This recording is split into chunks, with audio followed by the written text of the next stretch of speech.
All right. Hi, everybody. Welcome to the Thursday study group. Today, well, we don't have Jason today, so it's just Mark and Joe and I. The three of us are going to try to take his place, which is a tall order. But today, Mark is going to lead our discussion on employer funding, why it's gaining momentum. He'll walk us through a case study, which he just did recently. And he'll tell us how to position the conversation and close the sale. We'll also talk, I think, a little bit about the new Trustmark product. So, Mark, you want to take it away? I will. Thank you so much for that intro, Gretchen. Again, feel free to ask any questions that you might have. I'm going to kind of go in a certain direction with where we see employer funding being most important, but I know all of you are running into a lot of different cases. So this is a good time to kind of gear it towards your particular case study. For those of us that have started on the individual side of the business, employer funding has been going on in the group worksite space for quite some time.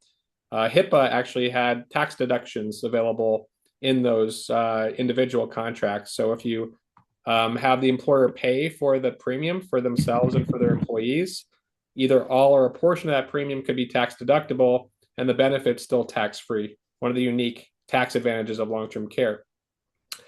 In today's world, that's taken a little bit of a different form. Most of the products that we use in the group space are hybrid policies. Many of them are adding long-term care to their existing group life plans. And some of them weren't even designed for tax deductibility. So I would say in today's market right now, we're rarely talking about that as one of the biggest advantages. Really, we're talking about participation being the number one reason that companies are choosing to fund it for their employees. Usually to get guaranteed issue underwriting, you need to have a certain number of minimum employees that are actually applying for coverage. With the standard, it's going to be about 6 applications minimum. With Transamerica, it's 5. With Chubb or Trustmark, it might be 10, or sometimes they'll put a percentage in there. But that's really our goal with employer funding in today's market, is to say, hey, if we're able to get at least 5 or 10 applications, we hit the minimum participation, and therefore this guaranteed issue policy is locked in and can't be taken away from you. And believe it or not, that motivation for HR is really powerful because they don't want any surprises. They don't want to, overpromise and underdeliver, right? None of us want to do that, but they're particularly sensitive to it. And if you can take that risk factor off the table for them, that gets them a lot more comfortable in moving forward. Now, the employer funding can be a base plan, like a starter plan that costs maybe $20 or $30 per employee per month. It could be an executive carve out where they're buying the maximum employer funded contribution for each of 10 executives. Either one is a good case. The cases that you want to be careful about are the cases where the client is not willing to fund and it wants to do an all voluntary offer. And the primary reason is almost everyone is not realistic about their expectations with an all voluntary plan. I think we've talked about this in other study groups, but with all voluntary plans, depending on how good your marketing is and your engagement and meeting one-to-one with employees, maybe you get somewhere between 5 to 20% participation. With employer funding, of course, you're getting those people that are being paid for, but you also get a really powerful effect on the voluntary side where we'll see probably on average 300% higher participation just because there's employer funded in terms of the extra amount of voluntary participation we get. So it makes such a big difference. The other reason why I think it's important is it really shows that the employer is committed to the program. As we know, it's all about education, long-term care. And if you can't get them to give you access to the employees to do that education, that's a pretty big red flag that it's not going to be a good case for all involved, including for the clients. So the employer funding kind of shows that they're committed and they're willing to actually put, some skin in the game, if you will, to pay for it. And it's not a very expensive total cost to doing so. So with that, I'll pause. Any other questions or comments from the audience, or Gretchen, if you have anything? Jackie, I see you unmuted. Maybe. Or maybe not. Okay. Mark, I actually do have a question. Sure. And maybe you you might be ready to walk us through this, but what are some of the obstacles you face with HR or whoever it is that's making that decision for employer funding? It's a great question. I think the obstacles or objections we hear the most are there's a perception that it's going to be expensive. Just like individual long-term care, people are not buying it, and the hidden objection, the one they might not tell you, is that it's too expensive or they're worried about the cost. That's also what HR faces because they're not ultimately, holding the purse strings, right? They're the ones that have to go to bat for you, to go to the leadership team or the ownership team and say, hey, I'm asking for budget to be able to pay for this extra benefit. And for them to go out on a limb to do that, they have to have a lot of confidence that one, it's going to be worthwhile and they're going to be the hero. But two, it's not going to be an annoying experience. So you have to get them confident and comfortable around, how do we implement this? How does the billing work? Can I have the employer pay for it as a list bill and have the other employees enroll through an ACH or a payroll deduction? So just understanding that process really is the key to getting HR comfortable, and that's what gets them to want to position it with the leadership team that has to make the decision. And they'll kind of tell you, they'll be your advocate, they're a part of your sales team, trying to help you understand what are their constraints, what have they seen to be successful with other employer-funded benefits. So again, you're going to want to ask them a lot of questions in your discovery to figure out what is the right price point, what are the right motivations, for what they want to accomplish with that plan. Why are they doing long-term care in the first place? All of those questions are really important. That's going to lead you towards the right answer. That's, again, going to help the HR position this to get the approval. That's a great question. Okay. Can I ask a follow-up? Of course. Yeah, it's all about Q&A. So more questions. Okay, so then I think I know the answer to this, but when you're adding voluntary, so you do an employer-funded piece, and then you add a voluntary piece. Do you find that that's adding complexity for them? And are there two policies? How exactly does that work? Yeah, I think anytime you have two policies instead of one policy, there's naturally going to at least feel like or sound like there's more complexity to it. In reality, we try to do it pretty simple in that we're usually enrolling the first plan, the employer-funded plan first, and we're auto-enrolling it through a census. So nobody has to do an application. And then really all we're trying to figure out is billing, and then how do we communicate the benefit to the employees. And then probably a month or two later, we'll usually try to do the voluntary coverage. And they're oftentimes just getting a second policy, and we're stacking that policy on the first one. So that's how we kind of build it so that it's as simple as possible and the employer gets comfortable, with that approach.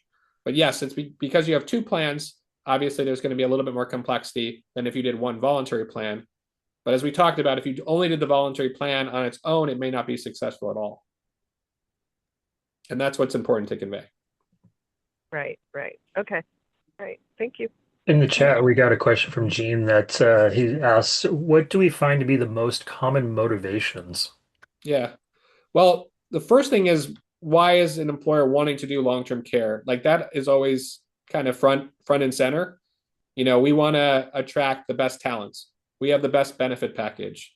We're a not-for-profit, and therefore we are limited to what we can offer in salaries. And therefore, that's how we really show our employers that, they're valuable to us. We want to fund this just for the owners, right? Not for all the other employees. But there's a lot of different motivations, and that's really kind of the heart of why they're doing long-term care in the first place. In terms of getting them to do employer funding versus voluntary, that extra level, like we talked about, is if you do the employer funding, it will guarantee you that you hit the participation minimum. If you do employer funding, we can get you higher guaranteed issue maximums. So you'll be able to get larger plans for yourself and for your spouses or for your other employees to do buy-ups. We might, with certain carriers, be able to negotiate better rates for you. We might even be able to, in very large cases, get marketing credits, and they'll actually give us, funding to pay for some of the education and marketing we're doing. So there's all sorts of different ways that we can incentivize employer funding. But the main motivation in most cases are going to be, this is what's going to get participation, which is what the employer wants at the end of the day from doing this in the first place. So our goal is the same as their goal. That's why I say they're kind of a part of our sales team, is we have a common motivation to get as many people to take advantage of this benefit as possible, which is what HR wants to hear as well, because then people value what they're doing in terms of bringing in these benefits. If nobody participates, they get questioned about why did they waste their time doing a program that no one took advantage of.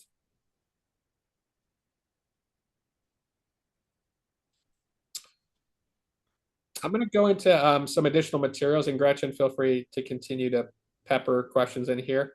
Since I can't see you raising your hand, you probably just have to interrupt me here. I will. So I'm going to go first to share my screen. And oops, Jason, Wendy, and I, are commonly jumping on calls with a lot of you in this group.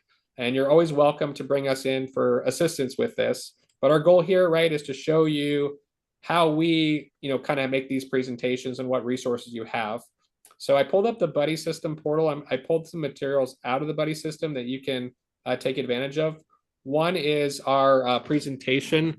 I've been using this much more recently, and Jason has as well. There's a Prezi version of it, and there's a PowerPoint version of it. So you have, sorry, not a Prezi, a Canva version of it, I should say.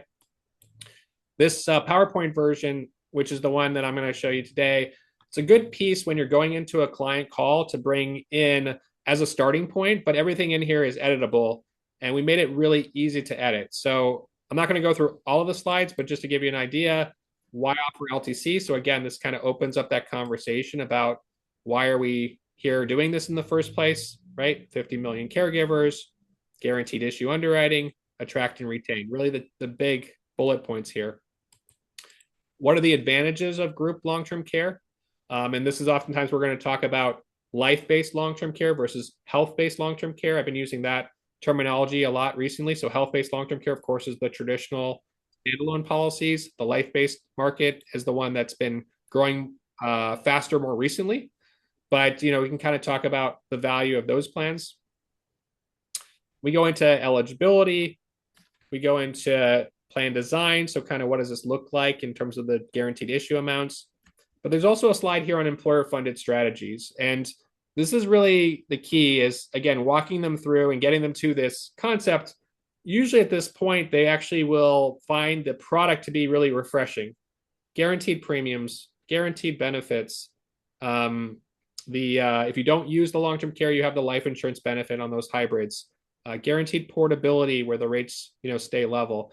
So all of those things are going to sound really good, too good to be true. And it's really about explaining why the carriers can offer this, right? And a lot of that has to do with the fact that they're getting participation, right? If there only a few people are applying and it's a low percentage, what happens is, of course, you get the people that have the highest chance of having health issues, pre-existing health conditions.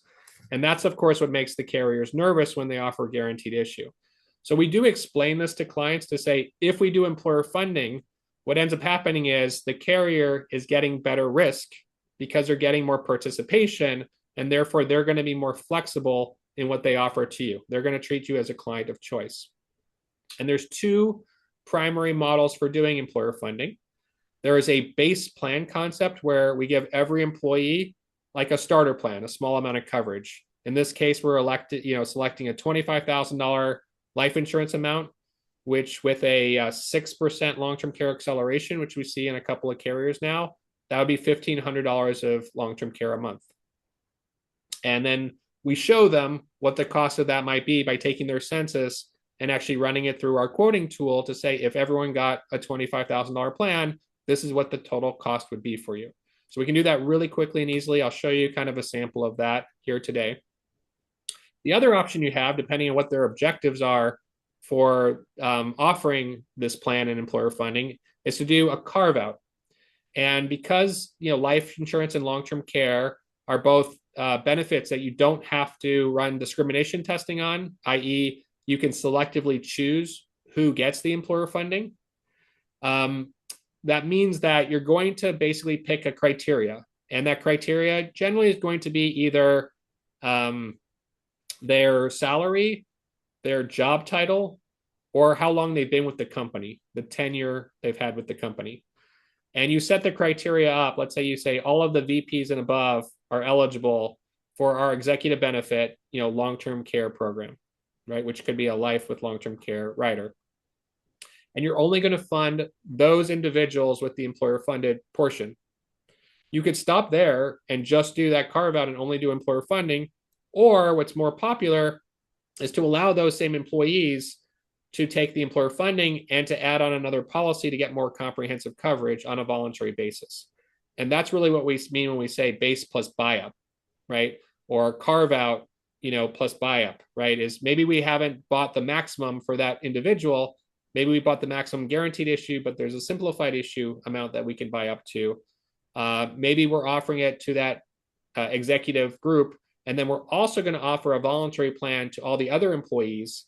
What we find is most employers, especially if it doesn't cost them any extra money and they're already doing the program anyway, get more value out of being more inclusive with their benefits. Okay, so even though they're exclusive with the funding, they're inclusive with still allowing everyone access to a group negotiated benefit. And a lot of times that implies that there may be even a discount because the rates on the group side are unisex priced, and in certain situations are less expensive than individual products might be. So again, that's really how we get to the point at which they want to do both employer funding and voluntary as we're going through these strategies, and they're telling us what they want to accomplish, and then we're kind of helping them craft that plan while we're talking to them. Mark, can I ask another question? Of course. Can you walk us through the process? So when you have employer funding, whether it's a carve out or everybody, what is the process? Is it done through the census? Do they have to walk through the platform? How does that work? Yeah, great question. Usually we're doing like an initial presentation. We're using these slides. We're also going to use, our one pagers, right? So this is an example of the one pager that we have for the standard term to 100 policy. We're taking them through some of the products. We'll probably go through the demo landing page, and talk about what's special about the offer. This is how I like to explain the policy benefit, because I can kind of show them a couple of different scenarios and maybe even plug their age into this. Our HR people are usually our first buyers, but I can walk them through how the LTC pays out. Some of them are pretty knowledgeable about long-term care already, but this is a little bit of a different structure if they're used to health-based traditional long-term care, but we can go into different plan designs. So that's the start of the process, is really kind of getting them excited about the product itself. Usually at this point, when they want to get a quote, because this is just estimates, right? We know what the carrier's rates are going to be, so our estimates are very accurate. But to get an official quote, we ask them for a census. And luckily, there's not much needed on the census either. All we really need is date of birth. There might be a few other fields, and we have a census template that we can collect that just helps the underwriters just get additional information, maybe get them a rate class upgrade, things like that.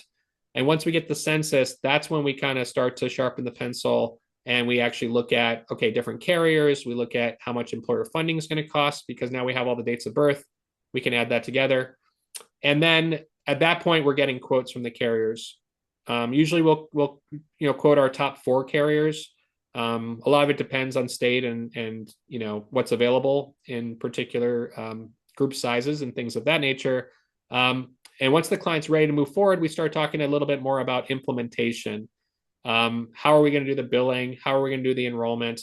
But those 10 questions tend to come up either from the brokers or more towards the end of the conversation, once the client has decided, yes, this is a good idea, and I want to visualize how I'm going to actually implement it. And then we obviously kind of move into getting the group application signed and implementation.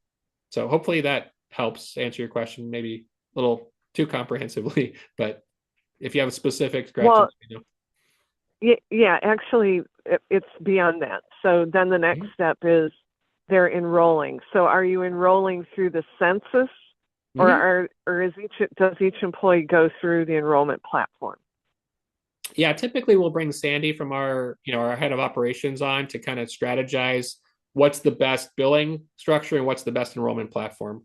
Our preference, but it's not true of all cases, but if the carrier allows it for the group size, is we'll take that census and we'll actually put it through a process that uploads them, and they actually get automatically issued their policy without having to do an application.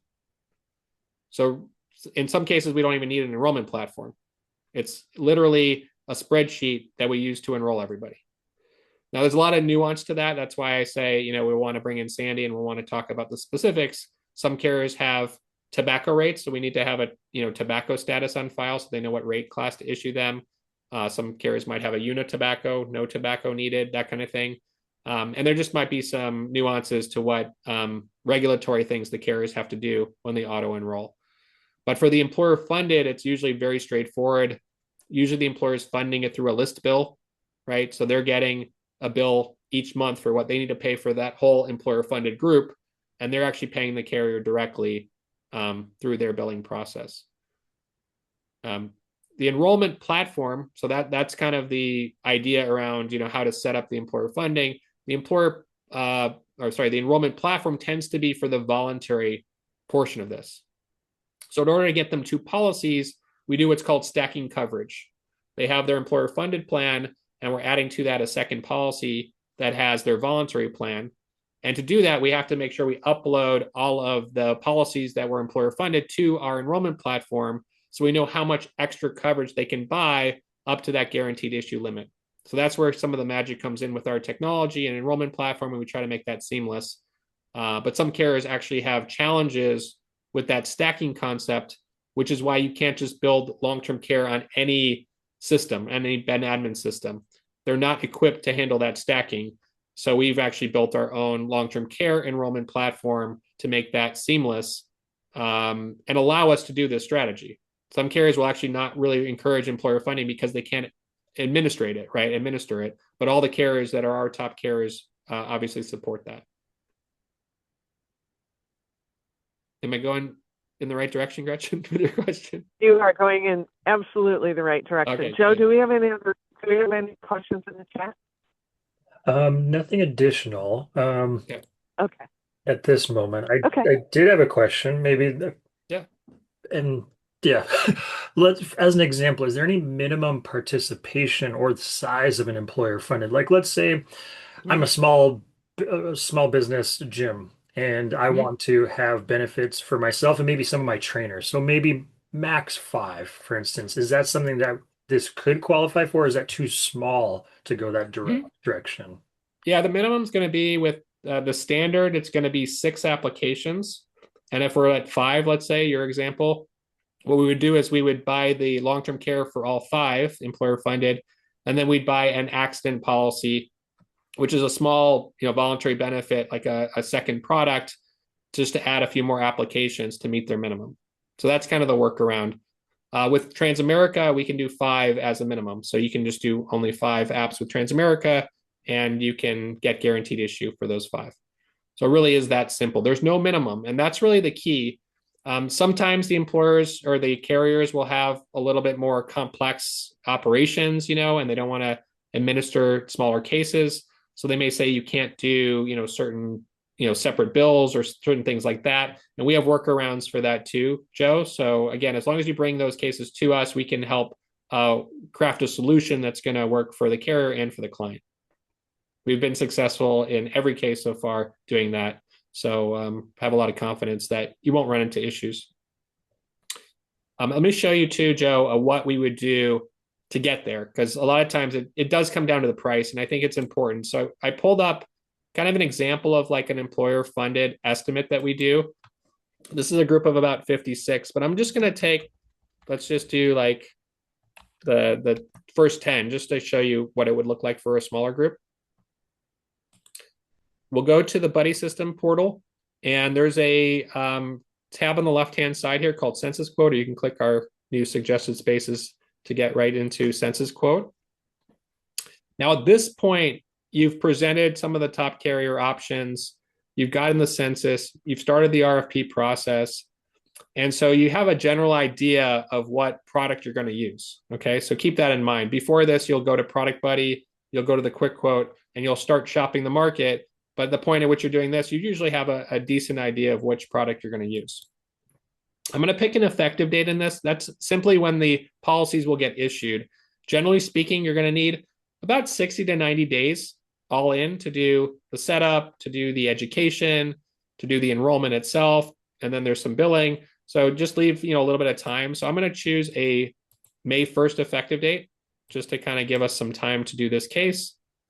Click in the first cell, hit escape, and you're going to want to paste in those dates of birth straight from your spreadsheet.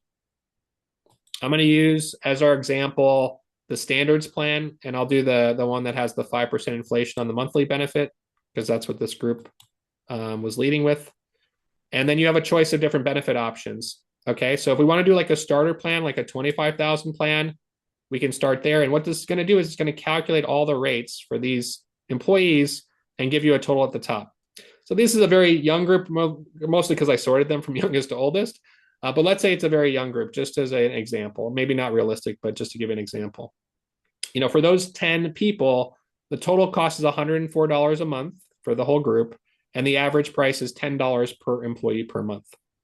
So, Joe, to your question, if you had a 10-person group like this and the cost was $100 for everybody in the group, we'd have no problem getting the minimum participation, getting them guaranteed issue, and issuing this case. Well, that's amazing to see that. I think that's easy, especially if you're having conversations like I go to the local gym and have a relationship with the owner there and like, hey, maybe just through conversations and being able to pitch something like that. Or if I were to come back to the system here and take a look and kind of have some numbers in the back of my head, I'd be like, wow, that's pretty powerful. They might be like, what? That's way more way more affordable than I thought Right. to cover my whole staff and then retain the talent like the trainers and the staff and things like that. Like that's amazing. Yeah. Yeah. And again, you're thinking the right way, right? You're thinking about from their perspective, right? Why would they want to do this program? What do they know about long-term care already, right? Helping them get to the finish line. And you don't have to present this plan. You have Chubb, you have Trustmark in here, Transamerica. You can compare it if you're doing a Unum plan. We've done a lot of Unum comparisons because they've discontinued their traditional offering for new employees. And you don't have to choose this benefit level. So if you want to look at, well, how much would it cost if we did a 75,000 plan? Again, you can present to them what you think is most appropriate for their situation and for their budget. In fact, you can even bring the client onto a screen share and go through this exercise with them so they can see how you're getting to the rate so they have more control over the process. It's not a black box for them. The only thing that you have to keep in mind is it's important to go first to Product Buddy because Product Buddy is going to tell you what the maximum guaranteed issue limits are for those kind of premier underwriting offers we have. And if you want to go above that, let's say you want to do with this group 150,000. Well, this group is below the group size where we get 150,000 quotes. Typically, we need 250 employees to get there. So it requires special approval. And I wouldn't present it unless you were sure that the carrier was going to give it to you because you just don't want to set the client's expectations up wrong. Sell the maximum guaranteed issue that we know we can get, then go to the carrier and see if we can get it approved because it's all employer funded. Maybe they'll be willing to go higher on the limit. Maybe it will be 100,000, 125,000. But that really requires a conversation with underwriting at that point. But if the client's happy with getting 75,000 to start, again, if you get something higher than that, it's likely that you're going to come back, over delivering, right? Under promising and over delivering. So, this tool, very critical. Once you're done with this, all you have to do is like highlight, the cells. You can use your keyboard too, which is what I do. Control C, copy. And you can paste it right back into the spreadsheet here. Okay, and then you can kind of have it a little bit nicer formatted. There's a template with this that we put into the portal as well. So you can download this spreadsheet if you want kind of a starting point. And then all you have to do is copy and paste. You can change different carriers and you can present this however you wanted. Now, this particular group did have a Unum policy that was discontinuing on February 1st. So what we did was we looked at a plan where they could keep their Unum plan. They could add the minimum with the standard. Okay. We also were looking at Trustmark, and I'll show you the Trustmark quote for this too. And for the new hires, because they weren't going to be able to get a Unum plan anymore, they wanted to do 100,000 for the new hires. So the existing employees would have 25,000 on the new plan, which they could stack with their Unum plan, which was a pretty good Unum plan as well. And the new hires still would get a higher amount of coverage in LTC, so that in general they'd be roughly equal, regardless which group they were in. And you can see kind of what that Unum plan looks like over here. So again, not exactly the same type of policy. With the standard, they have this 5% inflation on the monthly amount. So that allowed us to do a much bigger plan initially. Just to kind of show you the impact of that in our calculator. If we go out to age 70 for this 45-year-old, that monthly benefit goes from 6,000 to 20,000. So really getting a much bigger amount of coverage up front, but over a shorter duration. The Unum plan was a 6-year plan at 6,000 a month. So they could stack that and they could have a lot more in the first year of their long-term care benefits. And if they had a longer term event, they still had coverage if they kept their Unum plan in force, right? To have up to 6 years. So again, it wasn't about like trying to create the same plan. It was about constructing something that combined was a good budget for the employer and a good benefit for the employee, which is probably similar to how you would do an individual plan design, right? We're thinking the same way. We're just thinking about it holistically across the entire group. So that's, kind of how we thought about this particular case study. This particular group is an investment company with a lot of high earners. I think there's 55 or 60 employees, something like that. I guess it says right here, 56 employees. And they probably make on average $200,000 to $300,000 per person. Everyone makes over 6 figures. So again, they are a culture that wants to really recruit that talent, offer them richer benefits. And in the scheme of things, a $2,000 total cost for the 56 employees was not something that was going to break the bank, especially relative to their other benefits, their health insurance costs, et cetera. The Unum plan, you can see here about $2,600 that they're currently paying. So for them, it was about going from this budget to these combined, $2,600 plus $2,000. And the willingness of HR to sell that to the leadership team, that's what we actually talked a lot about. We actually had a call yesterday with them to help them position that. The new hires, we're getting this, but it's not going to be for everybody. It's just going to be for those ages. Let's say that they're hiring their associates at age 35. Maybe it's, $57 a month extra for those new hires. So again, not a huge amount to add on to the $2,000 for everyone else. Does that all make sense, Joe and Gretchen? Yeah. Have you unmute, off mute? I actually got a question. Yeah.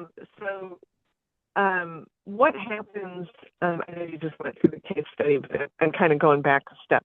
What happens during the re-enrollment?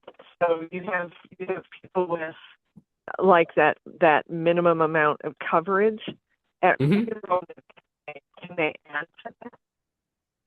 Okay, you broke up a little bit at the end there, but I think you were asking at re-enrollment, can they add to their coverage, right? Yes. Yes. So the idea here is, yes, today more than I've ever seen before, we're seeing affordability being the biggest concern and people wanting to get into these plans at lower price points, which naturally means that they're buying less coverage. But because we have the ability to re-enroll, like you said, Gretchen, we could start off with a $25,000 plan and we can continue to add to that plan. Usually the carriers, as long as you hit their minimum participation, again, the key reason you need employer funding, they will let you oftentimes continue to re-enroll every year. Even if it's not in their proposal, when you go back to them and you ask them for it, because they're not, again, concerned as much about the risk if you're getting participation, they will let you have another guaranteed issue period to do a re-enrollment. And usually what the employee can do is they can add as much coverage as they want on a voluntary basis up to that guaranteed issue that you get in your proposal. So if they had 75,000 as your guaranteed issue maximum in the proposal, then your employees could buy another 50,000, right? Because on top of their 25,000, that would still keep them at 75,000. If you go above that limit, some of the carriers also offer a simplified issue. And with the standard, in cases where they approve that, you'll get up to 250,000 of simplified issue. So you can get 75,000 of guaranteed issue and another 175,000 of extra coverage simplified issue. And again, they can continue to buy as long as they don't exceed that ultimate maximum between those two underwriting levels. Did I answer that question? Yep, it did. Okay, good. Sorry, sometimes, there's these questions are nuanced, and you might have a little bit of different spin on this. So again, feel free to ask follow-up questions there too. Okay. So yeah, in practice, we've seen this works extremely well. Every case that we've done with employer funding, and as you know, we really pound the table, that's important, has been successful. Not every case we've done that's voluntary has been successful. And by success, I mean hit the participation minimum so that everyone gets issued their policies. HR looks like a hero. That's really your goal. Our goal is almost always just to make sure that we hit participation, because if you don't, the severity is that the people that applied could have their policy taken away from them and say, hey, sorry, you're not actually able to get this plan. And that's extremely bad to walk back, right, for somebody that's purchased a benefit, only to tell them that they can't get it. That's what HR has to avoid. And that's what you have to avoid for them, which is why you have to really push for at least getting the minimum participation met when you're setting up the plan. Beyond that, though, some of our cases, the employers will fund, as we saw in this case, every employee. 100% of people are participating. 100% of people are getting a long-term care plan. Picture you have 56 new clients that all make, on average, between $200,000 and $300,000 that are now insured for long-term care but don't have enough coverage for the future. But you have the ability to educate them and help them get that coverage. That can obviously be from the group plans like we just talked about, but you can also stack individual coverage to these plans. These group plans pay indemnity-style benefits.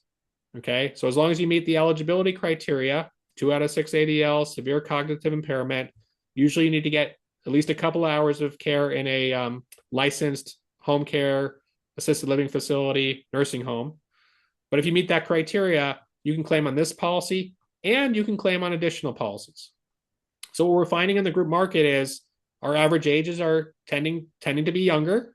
So people are getting their starter plan sooner, but they are oftentimes looking at buying more coverage.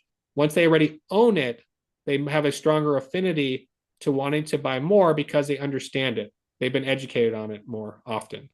So that is one of the most important things about this group market is we're getting people into a plan instead of them ending up with no coverage at all. I can't stress that enough. That's the number one reason I'm excited about the group side is we can get such a larger number of people access to education, to affordable long-term care with great value.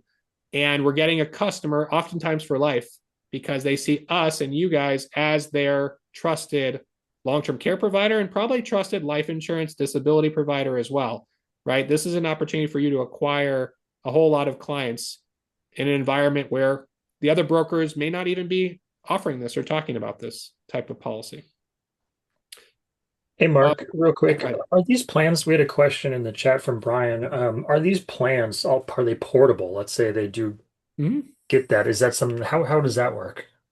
Yeah, great question. All of the plans are portable, which means that as soon as they enroll in the group policy, they have the right, regardless of what happens to their employment status or to the group, to take that policy with them as an individual certificate. Okay. What does that mean essentially? When you have the policy and you're paying the carrier directly, so let's say, the billing is set up where you now are paying directly your monthly premium to the insurance company, and the rates are locked in. So you pay the same rate when you bought the policy as when you take it, with you. That creates a very strong motivator to do the long-term care because you can't necessarily get those guarantees in other environments for long-term care, right? Like standalone long-term care might have a rate increase, whereas these hybrids, you have that rate guarantee locked in. In fact, there's hardly any insurance market or benefit that you can buy where you have such a long guarantee. This product that we're looking at is a term life insurance to age 100 with a level premium that can never change. So for this 24-year-old employee, they have a rate guarantee for 76 years, right? Unheard of. That's really important to convey the value of that because when you see it in practice and you hear about rate increases with auto insurance or homeowners insurance or standalone long-term care, that's what you've learned to accept, right? Health insurance, all of those things. With this product, because it's a life-based long-term care, it has that rate guarantee and that portability. That is one of the biggest components of why it gives that peace of mind, and that you're not going to have this surprise later. I'll even mention for the employer, that's really important because this employer had a Unum plan. It had a rate increase because a standalone plan. And we can go back to them and say, yes, maybe we're going to pay more to add this hybrid plan, but you're never going to have to worry about the rates going up on what you're paying for your employees. That's a very powerful guarantee and motivator to give them peace of mind in that way.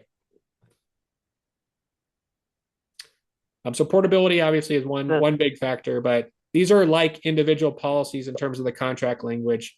I don't think of them any different as if they bought, an individual fully underwritten policy in terms of how the benefits pay out. The biggest difference, though, is you do have to be there to give them good customer service, because the individual carriers are used to working with individuals. The group carriers are used to working with employers, but they're not as good with their customer service for the individual employees. So you do have to be there to help answer those questions and help make sure the employees are taken care of. Sorry, Joe. Any other follow-ups there? I didn't have any there. Okay. Yeah, thank you. Okay, let me go into carriers. I know we only have a few more minutes, but again, feel free to type in any questions. We've talked a lot about, some of the top carriers. Of course, in the portal, you can get access to, where to find, the products with our Product Buddy tool. So you can choose different states and you can look at what products are available in the one-pagers. I did want to kind of go through a little bit about which carriers are more supportive of employer funding. Okay, and you can see that we're showing 6 different products. Now, there's a lot more in the market, a lot of newer carriers that have entered the market. So you're going to find a lot of those in our tools in the future, because we're going to be adding these new carriers to the tools. But these are the carriers that lead the market for us. The standard has 2 products, term life to age 100 with LTC and the whole life with LTC. Chubb has a term to 121 with LTC. Transamerica has predominantly universal life with LTC, and Trustmark has a universal life and a term to 121. So they all have different variations on the hybrid model. It's kind of been historically that the standard, so let's say we choose a smaller group size, you're going to see the standard and you're going to see generally Transamerica as the leading options because they'll go down to smaller group sizes. So this is the number of eligible employees, but like we talked about, you only have to fund for participation minimums, 5 or 6, right? That's your minimum participation requirement, but your group size could be much larger than that. You just have to make sure you get at least that number of applications. They have also been the most accommodating historically, the standard in Transamerica, of employer funding. Because they work with small groups, they've built a more flexible operational model to support employer funding. And hence why we do a lot of more business with them, is because we always are trying to encourage employer funding. With that being said, just to go back, kind of to the broader list, Chubb has also been able to do census enrollments and employer funding. Recently, they've been kind of pushing to do more products. So in order to offer some Chubb groups, you might have to offer long-term care along with accident, critical illness. Funding is a little bit trickier. They're not as incentivizing on the funding side as they used to be. So over time, we've started to see more of our employer-funded business drifting to the other carriers. Trustmark has been historically not as easy to work with in employer funding until just recently. They recently kind of have upgraded their census enrollment process to do that auto enrollment, so you don't have to do a workaround. And because of that, that's opened up a lot more groups with Trustmark. So I know we mentioned that kind of in our teaser today. Trustmark is now a carrier of choice when it comes to employer funding. And they're also starting to allow us to do smaller group sizes as long as all the employees are funded. So they're recognizing and kind of incentivizing the idea that if we get employer funding for a lot of the cases, they're getting a better risk profile. and they seem to really want that business now. So again, it's great to see, more carriers that are trying to accommodate employer funding, and I hope and expect to see that in the future. One other note about carriers is that we do have health-based standalone or traditional long-term care carriers that are coming back into the market for worksite. Okay, some of them are coming into the market with individual products that they're trying to equip to make it capable for a group, like list billing. Some of them are actually filing true group traditional long-term care options, which we think is great because we'll be adding those carriers to our lineup. Some of the advantages of traditional carrier are you have tax deductibility, like we talked about in the beginning, right? That was kind of one of the biggest advantages of long-term care for a long time. You can deduct the premiums as a business expense, and the benefits are still tax-free for your employees. You can do partnership protection. So those of you that know the partnership program, you can build that into these products as well, which is a nice fit for like that kind of limited benefit kind of concept, where if you run out of benefits, you can kind of use the Medicaid as a backstop for a catastrophic risk. You have 10 pays, which can allow you to do, kind of those executive plans where you pay the premium up front. So it's all paid up by the time the executives are retired, and they don't actually have to pay any premium into retirement. So we're really excited about, the capabilities that the traditional market brings to us when it comes to group products. So we'll be, again, looking at those censuses that you send to us. We'll be shopping the market with these carriers, but also with some newer carriers that are entering to see what might be the best fit. And I do think the market is going to continue to grow because the more carriers, the more opportunities, options, competition. We all know that leads to growth in our market, and we're seeing tremendous growth. There are some limited tax deductions you can do with term life insurance hybrid products, but they're fairly complex, and these carriers don't give you any resources or tax advice or support for it. So you do have to talk to their CPA. But if you do want to go into those, you have a case where you think it makes a lot of difference because they're putting a lot of premium into the employer funding, definitely bring it to me, and I'm happy to kind of walk you through how tax deductions might work on a hybrid plan. Just keep in mind that they are relatively new and not tested, so you do have to get the sign off from the client's tax advisor before offering it. I do have a quick question also. Gretchen mentioned to me was, what are the benefits of ACH funding when it comes to this? Yeah, great question. So with employer funding, right, we talked about it being a list bill, and it's kind of like a direct payment from the employer as one bill to the carrier. When we talk about ACH, we're typically talking about that voluntary component where you have a choice of whether you have the employer take the money out of the employee's paycheck and pay the carrier, or whether you do a direct bill ACH and have the billing go directly from the carrier to the client. With long-term care, we tend to prefer ACH because when you set that up from the outset, you have less friction with people dropping their policy later on when they leave the company. You still have to fill out a portability form to port your policy, but the billing is the same in general, right? When you're doing an ACH when you're working and when you're doing ACH when you're retired or when you leave the group. So because the billing's the same, it's less friction for the employee. So that's what we like ACH billing, is because it increases our retention. On the flip side, though, the carriers have priced this to have higher lapse and less retention, right? So they may not be, as motivated to offer ACH. It may be more administrative or costly for them to do so. So again, you may not have that option as much, but that's what we've worked on with our enrollment platform to make sure we have ACH available for all of our top carriers as an option. And you can choose which one you want. The employer HR also doesn't have to do the payroll deductions, which saves them a lot of grief and work.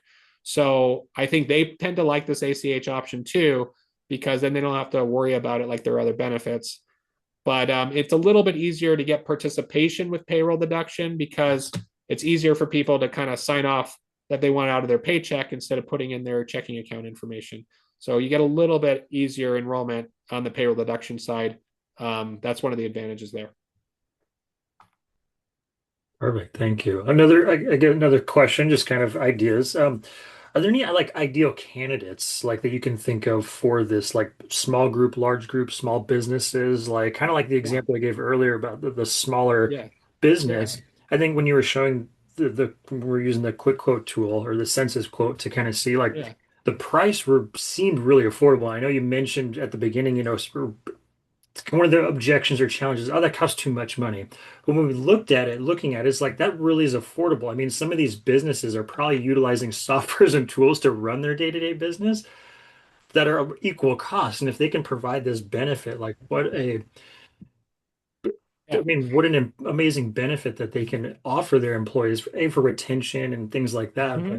But and especially for smaller businesses, where trying to offer benefits to their employees can be more challenging and things like that. But I'm just really surprised. And so, yeah, just what is your take of Yeah. ideal candidates for this? Yeah, there's a lot of candidates, but I'm going to show you the flip side. And this was that case study, that you were talking about in your initial email to everyone, right? Where we had 7 employees. Hmm. They were between 60 and 70 years old, right? The opposite end in terms of still actively at work, all kind of owners of a family held business. This was the plan in California that had the 5% compound inflation on the whole life, right? Which increases not only the monthly, but the total benefit pool. So they're getting a much more comprehensive benefit. And they ended up paying for the full GI for all of the owners. And this was the cost. So this was like just for the 7, it was a $5,400 a month plan, right? So multiply that by 12, right? And you can see the total cost might be $60,000 or $70,000 a year. Right? So Hmm. much more comprehensive than just a starter plan. This type of group works really well, right? This could be a closely held business. This could be a group of doctors or lawyers or dentists or, a lot of white collar types of groups. This could be your executive carve out group. So this is one end of the spectrum. This looks much more like individual coverage, but you're getting it through the group, with all of the advantages there. Um, so it's hard to pinpoint and say there's one type of opportunity. The key metric is, does employer funding make sense? How much do they want to pay for? What's the minimum participation? And then from there, the sky's the limit. We work with groups that have, hundreds of thousands of employees. We work with groups that have down to, like we said, 3 employees. But really the key is who is interested in long-term care, who's a good candidate. Like on the individual side, I'd look at the same types of candidates on the group side. Yeah, that's good. I think, yeah, using this calculator is amazing, or at least me. I don't use it day to day like you guys do, but just it is surprising of kind of like it's cheaper than you think. And then they don't have to have, 100,000. Like there are entry level, even just offering something smaller as a small benefit. I mean, I think that's huge to offer employees that, hey, you have this benefit that we're willing to cover for you, is really powerful. Well, I'm getting to the end of the hour here. I'm going to stop share real quick and just see if there are any other questions before we wrap it up here. I think Wendy has a question here. Share what HR is concerned about besides the funding. Might have answered that already. How much work is this for their team? Oh, yeah, of course. Yeah. So, again, making it easy is the key. And like I said, this is probably a good way to wrap it up is that's what Buddy is here for. We're your enrollment partner. You don't have to go at this alone. You're welcome to bring us into any of your calls, your client calls. We're happy to be your technology team. And the key there is just, again, make it easy. And the nice thing about this market is almost always the answer is yes, we can do that. So that's the nice thing is we can always almost always give really positive answers to clients. But it's important just to know how to set it up. And if you don't have experience in this market, we can help make sure that we set it up the right way. Well, I think that's all I got, Gretchen. Anything else that you have? I think that covers everything. Yeah. Thank you, everybody, for joining us. We'll be sending out the link to the replay, or you can find it on in the Facebook group. So, yeah, if there are no more questions, I guess we're going to wrap it up. Thanks, Right. Mark and Joe. Yeah, thank you. Wonderful. Appreciate it. Thanks. Yeah, and you'll have Jason back next week for our regularly scheduled sessions. So see you all Yeah. next week. Yeah. Bye. Bye for Thanks, now. everybody. Have a great week. Bye.